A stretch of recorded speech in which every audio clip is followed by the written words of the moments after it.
আসসালামু আলাইকুম। কবিতার নাম মধ্যবিত্ত।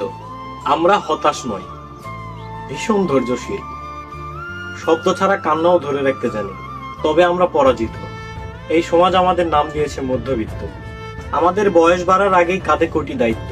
ব্যক্ত করে আমাদের শখের কোনো বয়স নেই, মেনে চলতে হয় বাস্তবতা। তোমাদের এই মায়া মোহ ঐশ্বর্য আমাদের কাছে রূপকথা মাত্র। আমরা পরাজিত, হ্যাঁ, এই সমাজে আমাদের নাম মধ্যবিত্ত। আমাদের স্বপ্ন দেখা বারণ নয়, বরং আমরা নিজেরাই স্বপ্ন দেখি না। বাবার অক্লান্ত পরিশ্রম আর মায়ের কষ্টে লুকানো হাসি স্বপ্নগুলোকে প্রতিনিয়ত দিচ্ছে ফাঁসি। তবুও আমরা হাসতে জানি। হ্যাঁ, আমরা পরাজিত।